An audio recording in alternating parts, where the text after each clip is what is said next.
नमस्कार. या व्हिडिओमध्ये आपण राज्यशास्त्र विषयातील घटक 3 मधील भारतातील गरिबी आणि विकास ही संकल्पना या ठिकाणी बघणार आहोत. तर आपण बघितलं की भारत स्वतंत्र झाला तेव्हापासूनच भारत सरकारने भारताचे राष्ट्रीय धोरण ठरवताना नेहमीच राजकीय स्वातंत्र्याला आर्थिक स्वातंत्र्याशी जोडलेले आपल्याला दिसून येते.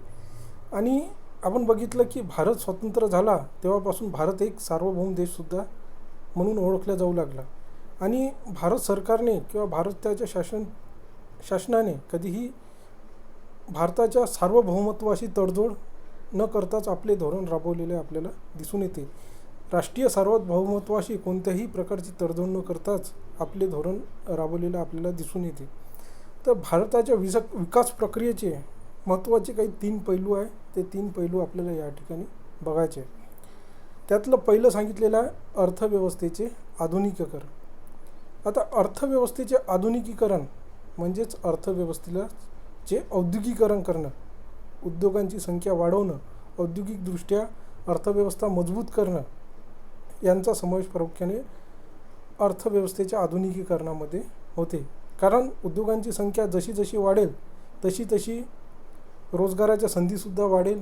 त्याचप्रमाणे उत्पादनाचा दर्जा, उत्पादनाच्या प्रक्रियेमध्ये सुद्धा वाढ होईल आणि उत्पादनासुद्धा वाढ होईल. म्हणूनच भारत सरकारने प्रामुख्याने अर्थव्यवस्थेवर औद्योगिकीकरणात जास्तीत जास्त भर दिलेला आपल्याला दिसून येते.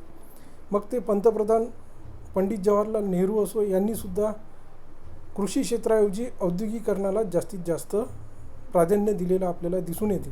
कारण औद्योगिकीकरणामुळेच उत्पादनात तर वाढ होतेच, परंतु त्याचबरोबर रोजगाराच्या संधीसुद्धा निर्माण होऊ शकते. त्यामुळे विकासाच्या 3 पैलूपैकी पहिली पैलू म्हणजेच अर्थव्यवस्थेचं आधुनिकीकरण. त्यानंतर दुसरं पैलू पाहायचा आहे तो म्हणजे आत्मनिर्भरता. सध्या आपण हा शब्द फार मोठ्या प्रमाणात ऐकत आहोत, ते म्हणजेच आत्मनिर्भर भारत. आता आत्मनिर्भर भारत याचा खरा अर्थ म्हणजे भारत जे इतर देशातून कोणताही माल आयात करतो त्या आयातीचं प्रमाण कमी करणे. कारण अर्थव्यवस्थेत जेवढी देश स्वयंनिर्भर असेल तितका तो देश विकसित देश समजला जाते. तर भारताच्या आयातीचा पर्यायी धोरण ठरवणे किंवा स्वदेशी कारखाने किंवा स्वदेशी उद्योगांवर भर देणे याचाच खऱ्या अर्थाने अर्थ आत्मनिर्भर भारत याचा होतो. आपण बघितलं की भारत या देशाने स्वातंत्र्य झाल्यापासून इतर राष्ट्राकडून प्रामुख्याने सार्वजनिक क्षेत्रातील उद्योगांसाठीच मदत घेतलेली आहे. इतर देशाची मदत, इतर राष्ट्राकडून आर्थिक मदत केवळ सार्वजनिक क्षेत्रातील उद्योगासाठीच घेण्यात आली. बाकी इतर क्षेत्राच्या बाबतीत भारत हा स्वतःनिर्भर किंवा आत्मनिर्भरच असल्याचं आपल्याला दिसून येते. तर विकासाच्या दुसऱ्या पैलूमध्ये महत्त्वाचा घटक आहे तो म्हणजेच आत्मनिर्भरता. आणि तिसरा पैलू आहे ते म्हणजे समाजाची समता आणि सामाजिक न्याय. समाजाची समता व सामाजिक न्याय असणारी समाजवादी पद्धती. आपण बघितलं की 1950मध्येच नियोजन आयोगाची स्थापना करण्यात आली. 1950मध्ये दर 5 वर्षासाठी पंचवार्षिक योजना करण्यासाठी एक प्लॅनिंग कमिशन नेमण्यात आलं. आणि या प्लॅनिंग कमिशनचं मुख्य काम होतं 5 वर्षाचे नियोजन करणं. म्हणजेच सरकार 5 वर्षात कोणकोणत्या क्षेत्रात किती पैसा खर्च करणार आहे याचा लेखाजोखाच या प्लॅनिंग कमिशनमार्फत, नियोजन मंडळामार्फत, पंचवार्षिक योजनांमार्फत आखल्या जात होता. आणि या पंचवार्षिक योजनांचा जर आपण अभ्यास केला, पहिल्या पंचवार्षिक योजनांपासून ते 12व्या पंचवार्षिक योजनेपर्यंतचा जर आपण अभ्यास केला तर आपल्या लक्षात येईल की भारताने खाजगी क्षेत्राऐवजी प्रामुख्याने सार्वजनिक क्षेत्राला जास्त महत्त्व दिलेलं आपल्याला दिसून होतं. पंचवार्षिक योजना तयार करण्याचाच मोठा हेतू हा होता की खाजगी क्षेत्राऐवजी सार्वजनिक उद्योगाला महत्त्व देणे, त्याचबरोबर रोजगाराची निर्मिती करणे आणि दारिद्र्य नष्ट करणे हेच प्रामुख्याने उद्दिष्ट या पंचवार्षिक योजनेचं आपल्याला दिसून येते. परंतु आज आपण बघितलं की 1 जानेवारी 2005 पासून हा नियोजन आयोग बरखास्त करून त्या जागी आपल्याला NITI Aayog, national institutions for transforming India म्हणजेच नीती आयोग स्थापन केलेला आपल्याला दिसून येते. तर अशा प्रकारे आपण विकासाचे 3 पैलू आपण या ठिकाणी बघण्याचा प्रयत्न केला. ते म्हणजेच अर्थव्यवस्थेचे आधुनिकीकरण, आत्मनिर्भरता, समाजाची समता व सामाजिक न्याय असणारी समाजवादी पद्धती. आता यानंतर भारताची वाटचाल कशा प्रकारे घडून आली हे आपल्याला विविध दशकांचा अभ्यासाद्वारे बघायचं आहे. तर 1960 ते 1970 या दशकात कोणते कोणते बदल घडून आले. 1960 ते 1970 या दशकात आपल्याला माहीत आहे की भारत चीन युद्ध झालं. त्याचबरोबर भारत पाकिस्तान युद्धसुद्धा झालं. 1962मध्ये भारत चीन युद्ध झालं, तर 1965मध्ये भारत पाकिस्तान युद्धसुद्धा झालं. आणि त्याचबरोबर 1966 ते 1969 या काळात भारतात हरित क्रांतीसुद्धा घडून आली. पीक उत्पादनातील क्रांती यालाच काय म्हटलं जाते, हरित क्रांती. डॉक्टर स्वामीनाथन हे हरित क्रांतीचे जनक म्हणून सुद्धा ओळखल्या जाऊ लागले. म्हणजेच भारतात अन्नधान्याच्या उत्पादनाच्या बाबतीत, शेती उत्पादनाच्या बाबतीत भारत आत्मनिर्भर होऊ लागला. हरित क्रांतीच्या माध्यमातून आत्मनिर्भर झाला असा आपण या दशकाचा उल्लेख करू शकतो, 1960 ते 1970च्या दशकात. त्यानंतर आपल्याला बघायचं आहे की 1980च्या दशकात भारतीय अर्थव्यवस्थेला मोठ्या प्रमाणात आर्थिक संकटाचा सामना करावा लागला. भारतीय अर्थव्यवस्थेला आर्थिक संकटाचा सामना करावा लागला कारण भारत सरकारने जे काही धोरण राबवले, सार्वजनिक क्षेत्रात काही धोरण राबवले, परंतु त्याचं अपेक्षित प्रमाणात यश भारत सरकारला पाहिजे त्या प्रमाणात आलं नाही. 5व्या पंचवार्षिक योजनेत गरिबी हटाव यासारखी मोहीमसुद्धा राबवण्यात आली, परंतु ती मोहीमसुद्धा पाहिजे तितकी यशस्वी झाली नाही. त्याचबरोबर पंचायत राज, मग ग्रामपंचायत असो, जिल्हा परिषद असो, पंचायत समिती असो, तर यांच्यामार्फत विकेंद्रीकरणसुद्धा करण्यात आलं. राज्यघटनेत 73वी घटना दुरुस्ती ही पंचायत राजच्या संदर्भात करण्यात आली, परंतु ते देखील फारसं यशस्वी झालं नाही. लोकशाही प्रक्रियेचं विकेंद्रीकरण झालं, परंतु त्यामुळे सुद्धा पाहिजे तसा जो फायदा आहे तो आपल्याला दिसून आला नाही.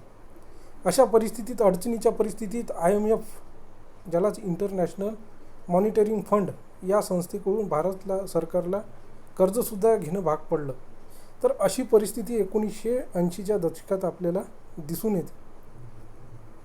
त्यानंतर आपण बघितलं की 1990 या दशकामध्ये अर्थव्यवस्थेच्या विकासाकडे प्रामुख्याने, अर्थव्यवस्थेचा विकास कसा होईल, या संकटात पडलेल्या अर्थव्यवस्थेला कसं उभारी देता येईल, या संदर्भात देशाचे पंतप्रधान 1990 काळी असलेले PV नरसिंहराव आणि देशाचे अर्थमंत्री असलेले डॉक्टर मनमोहन सिंग यांनी 1980 बाबत जे धोरण होतं ते धोरण बदलून 1991मध्ये पुढील अर्थव्यवस्थेसाठी पुढील आर्थिक सुधारणाच्या कार्यक्रमाची सुरुवात केली.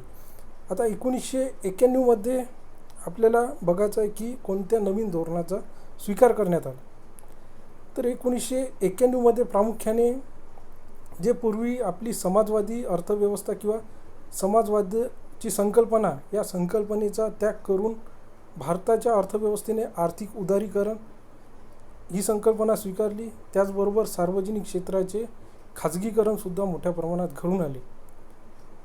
आपण बघितलं की 1991 नंतर भारतीय अर्थव्यवस्थेचे जागतिकीकरण, उदारीकरण आणि खाजगीकरण या संकल्पनेचा स्वीकार भारतीय अर्थव्यवस्थेत मोठ्या प्रमाणात केलेला आपल्याला दिसून आला. आणि या सुधारणेला जनतेचा सुद्धा मोठ्या प्रमाणात पाठिंबा आपल्याला त्या काळात दिसून आला. आणि त्यामुळे या सुधारणावादी धोरणामुळे अर्थव्यवस्थेतसुद्धा मोठ्या प्रमाणात बदल घडून आले. कारण यामुळेच परदेशी कंपन्यासुद्धा भारतात आपले उद्योग स्थापन करू शकले आणि भारताचे उद्योगसुद्धा परदेशात जाऊन उद्योग स्थापन करू शकले. हे कशामुळे, तर 1991च्या जागतिकीकरणाच्या धोरणांमुळे. त्यामुळे आर्थिक आणि औद्योगिक विकासात मोठ्या प्रमाणात वाढ झाली आणि भारत एक स्थिर आर्थिक सत्ता म्हणून सुद्धा देश म्हणून उदयाला येऊ लागला. त्याचप्रमाणे आर्थिक क्षेत्रात जसे बदल झाले त्याचप्रमाणे आपल्याला म्हणता येईल की शासनाच्या भूमिकेतसुद्धा बदल झाले. शासन पूर्वी जशी समाजवादी भूमिका घेऊन सार्वजनिक उद्योगाला ज्याप्रमाणे जास्त प्रमाणात धोरण राबवत होती, या धोरणाचा दृष्टिकोन शासनानं सुद्धा बदललेला आपल्याला दिसून येते. आता सरकारसुद्धा खाजगी क्षेत्राला उत्पादन वाढवण्यासाठी प्रेरित करत होती. त्याचबरोबर रोजगार वाढवणे हे सुद्धा सरकारचं मुख्य ध्येय बनलं. आणि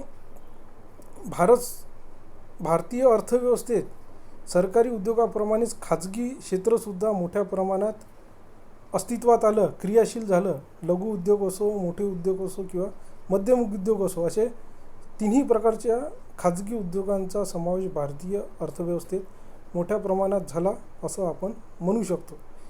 परंतु असं म्हणत असताना सरकारची विकासाची भूमिका संपली किंवा सरकारची जी विकासाबाबत धोरण निर्मितीची जी भूमिका होती ती संपली असा त्याचा अर्थ आपल्याला करता येणार नाही. कारण आजही आपण बघतो की समाजात सरकारचे काही सार्वजनिक उद्योगसुद्धा अतिशय महत्त्वाची भूमिका बजावत आहे. त्यामध्ये आपल्याला म्हणता येईल आरोग्यसेवा असो, शिक्षण सेवा असो किंवा स्वच्छ पाण्यासारखी सेवा असो, इत्यादी सेवा ग्रामीण भागात उपलब्ध करून देण्यामध्ये सरकारी किंवा सामाजिक विकासामध्ये सरकारी सेवांचा मोठ्या प्रमाणात आपल्याला हातभार झालेला दिसून येते. आजही आपण बघतो की ग्रामीण भागात पेयजलसारख्या योजना राबवून सरकारने घरोघरी पाणी पुरवठा करण्याचं स्वच्छ पाणी पुरवठा करण्याचं काम सरकारमार्फत मोठ्या प्रमाणात केलेलं आपल्याला दिसून येते. 2018मध्ये संयुक्त राष्ट्र विकास कार्यक्रम आणि Oxford poverty and human development initiative यांनी प्रसिद्ध केलेल्या निर्देशांकानुसार भारतात अनेक अडचणी आणि त्रुटी जरी असल्या तरीसुद्धा भारताने दारिद्र्य निर्मूलनासाठी बरीच प्रगती केलेली आहे असं या अहवालात नमूद करण्यात आलेलं आहे. असं जरी असलं तरीसुद्धा भारतात अजूनही काही प्रदेशात आपल्याला भीषण प्रमाणात गरिबी दिसून येते. अशी जरी परिस्थिती असली तरी आजसुद्धा आपल्याला भारतात मोठ्या प्रमाणात भीषण प्रमाणात गरिबी दिसून येते. आणि या गरिबी दूर करण्यासाठी खाली जे दिलेल्या त्या विविध योजना सरकारने दारिद्र्य निर्मूलनाच्यासाठी वेळोवेळी राबवलेला सुद्धा आपल्याला दिसून येते. त्यामध्ये जवाहर ग्राम समृद्धी योजना असो, मग एकात्मिक ग्रामीण विकास कार्यक्रम असो, पंतप्रधान ग्रामीण आवास योजना असो, सध्या मोठ्या प्रमाणात राबवल्या जाणारी महात्मा गांधी ग्रामीण रोजगार हमी योजना असो, संसद आदर्श ग्राम योजना असो की पंतप्रधान कौशल्य विकास योजना असो, या सगळ्या योजना कशासाठी राबवत आहे तर भारतातील गरिबी दूर करण्यासाठी. तर अशा प्रकारे आपण भारतातील गरिबी आणि ती गरिबी कशी दूर होईल यासाठीच्या काही विकास योजनासुद्धा अभ्यासल्या. त्यानंतर आपल्याला पुढील व्हिडिओमध्ये लिंगभावाशी निगडीत कोणकोणत्या समस्या आहे हे आपल्याला अभ्यासाचं. नमस्कार, धन्यवाद.